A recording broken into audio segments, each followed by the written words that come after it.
Hey guys, today on Everyday Survival, I'm going to be teaching you how chemistry can save your life. If you're ever caught in a forest after a plane crash and you've got to make a fire to survive, I'm going to show you how you can do that using only two simple materials, a battery and some steel wool. Let's get started. First off is the battery. A battery is composed of two terminals known as a cathode and an anode, as you can see on the top of this battery.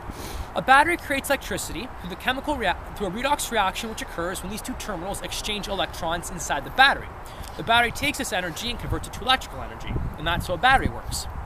In this case, I'm using a 9-volt battery because it's often found in electrical devices like radios and walkie-talkies, and because both its terminals are exposed and on the same end, which makes this process very easy. Next up is the steel wool. Steel, in this case, is composed 90% of iron and 2% of carbon. And steel wool is used as a household cleaner to polish things and, as a scrubber. As you can see for the steel wool I'll be using, I fluffed it out and stretched it to make it take up as much volume as possible. What this does is it allows a large amount of oxygen into the system, which, as you know, is very important for combustion. And now watch what happens when I touch the steel wool with this battery.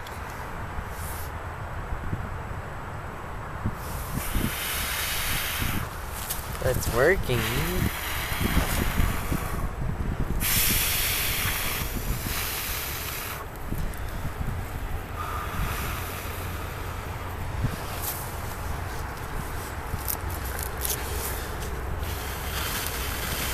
Yay!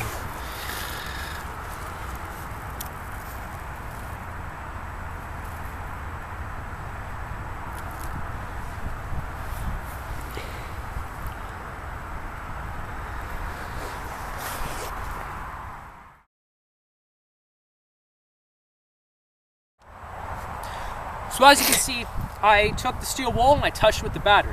What's happening here is when I touch the steel wool with the battery, there's a new path for the electrons in the battery to go through, and that's the steel wool. However, when it goes to the steel wool, there's large amounts of resistance. So when the electrons go through it, it encounters resistance, and that creates heat. So eventually, becomes so much heat inside the steel wool that it combusts. And because I made sure there was a lot of air in the system with the steel wool, it's easier to combust and catch fire. And that is how you make a fire with a battery and some steel wool.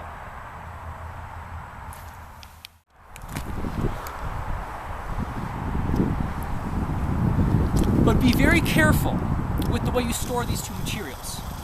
Never, under any circumstances, store them together, even if you think the battery is dead. This could potentially start a fire where you don't want a fire. There have been many reports of houses owned by people that have caught fire because they didn't understand what can happen if you keep touch steel wool with a battery. They thought because the battery was dead, it was safe to store. However, the house caught fire and they were proved very wrong. Always store them separately.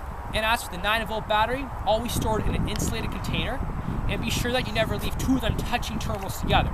This could create a fire, again, in places you don't want it, like in your pants, for example. Thank you very much for joining us on Everyday Survival. Be sure to tune in next week so you can learn some even more really cool survival skills with chemistry. Thank you very much.